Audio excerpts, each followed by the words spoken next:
अस्सलाम वालेकुम। जब आप जीटी इंटरव्यू देते हैं तो उसके 3 से 4 वर्किंग डेज़ के बाद जो है आपको अनकंडीशनल ऑफर लेटर यूनिवर्सिटी की तरफ से आ जाता है और यूनिवर्सिटी आपको ग्रीन सिग्नल दे देती है कि आप जो है फ़ीस पे करें। तो वो फ़ी पे करने का क्या क्या मेथड होता है, किस प्रोसेस से आपको गुजरना पड़ता है, उसके बारे में आज हम बात करेंगे।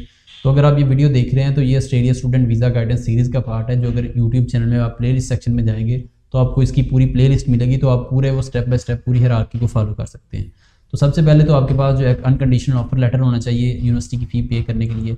जब अनकंडीशनल ऑफर लेटर आता है उसके ऊपर जो है आपकी पूरी फ़ी वगैरह लिखी होती है, कितनी फ़ी है और कितनी साथ इंश्योरेंस हेल्थ इंश्योरेंस ऐड होगी, कितनी टोटल बन रही है स्कॉलरशिप ऐड करने के बाद। ठीक है, तो एक दो वो फॉर्म वगैरह होते हैं जो कि आपने स्टेम स्कॉलरशिप या जो भी लिया उसका भी साइन वगैरह करके तो वो भी आपने देना होता है साथ, तो वो भी आपका अपलोड होता है। ठीक है, बाकी जो है जब आप फ़ी पे करने जाएंगे तो आप किसी भी एक्सचेंज के वाले के पास जाएंगे तो आपसे 13,000 या कुछ वो अमाउंट होती है, उसको जब ऑस्ट्रेलियन डॉलर में कन्वर्ट करते हैं तो उतने डॉलर जो है उससे ऊपर नहीं आप जो है एक हफ्ते में ट्रांजैक्शन कर सकते। ठीक है, तो अगर आपकी फ़ीस 15,000 है, 16,000 है तो आप वो नहीं कर सकते ट्रांजैक्शन एक हफ्ते के अंदर। आपको 2 वोचर बनाने पड़ेंगे या एक ही वोचर पे 2 दफ़ा ट्रांजैक्शन करनी पड़ेगी। यानी 12,000 इस वीक कर दी ट्रांजैक्शन और जो ऊपर फीस रहेगी वो अगले हफ्ते होगी, क्योंकि एक हफ्ते में गवर्नमेंट की तरफ से इतनी अमाउंट एक लिमिटेड अमाउंट है, उससे ऊपर आप डॉलर नहीं मुल्क से बाहर जो है भेज सकते। ठीक है, तो वो उतनी अमाउंट वो आपको बता देंगे, जब वो रेट कन्वर्ट करके वो खुद ही बता देते हैं। तो वो यानी कि पूरी फ़ी एक दफ़ा में नहीं कन्वर्ट होती, वो एक दो वीक आपको लग जाएंगे। अगर तो थोड़ी है कॉलेज वगैरह में जा रहे हैं तो फिर तो हो जाएगी एक ही दफ़ा में। तो टीटी रेट जो होता है वो हमेशा हाई होता है, 12 से 13 रुपये या 12 से 15 रुपये जो है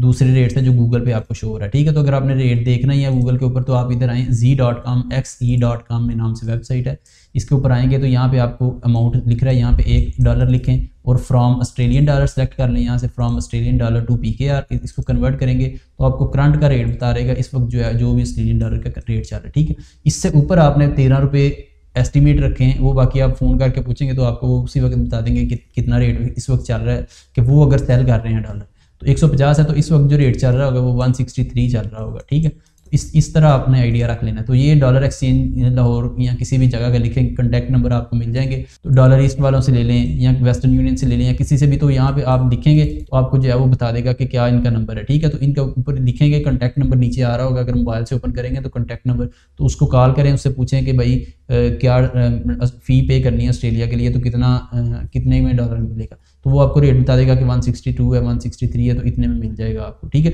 वो उस वक्त उस दिन का रेट है, हर रोज़ रेट चेंज होता है। ठीक है, हर रोज़ सुबह के वक्त वो जो डॉलर का रेट होता है उस हिसाब से रेट निकाल देते हैं, वो उस दिन चलता है, फिर अगले दिन नया रेट आता है। ठीक है, तो ये सिस्टम है। और बाकी जो है ये फ़ोन नंबर है, तो इनसे अब मैंने भी पूछा था, तो ये अगर आपको कोई और नंबर नहीं मिल रहा तो आप इससे फ़ोन करके पूछ लें, ये भी डॉलर ईस्ट वालों का ही है। ठीक है, तो ये नंबर है, इनसे आप पूछ सकते हैं। बाकी स्पॉन्सर जो है जिसके अकाउंट में पैसा है उसको साथ जाना पड़ेगा, क्योंकि उसकी बायोमेट्रिक होती है और बाकी प्रोसेस होता है, तो पासपोर्ट ID कार्ड वगैरह साथ ले जाएं। तो जब जाएं तो इतनी फ़ी एक दफ़ा में होगी, दूसरी बाकी जो है वो एक दफ़ा में होगी। बाकी चेक वगैरह साथ ले जाएं, क्योंकि वो पैसे जो है उनको कैश में चाहिए होते हैं, या कुछ हैं जो कहते हैं कि आप जो है पैसे हमारे अकाउंट में सेंड करके वो हमें प्रूफ ला के दे दें, तो इस तरह कर, तो यहाँ आप उसको पैसे कैश में दे दें। अगर किसी और से करवा रहे हैं जो पर्सन टू पर्सन है तो उससे जो है पैसे कैश में दे के तो वो जो है आपको दूसरे आपकी फ़ीस जो है उतनी सेंड कर देगा। ठीक है जी, तो यही था हमारा प्रोसेस। इसके बाद देखेंगे जब आप फ़ी पे कर देते हैं फिर आप कन्फर्मेशन ऑफ एनरोलमेंट आ जाती है 3 से 4 दिनों के बाद।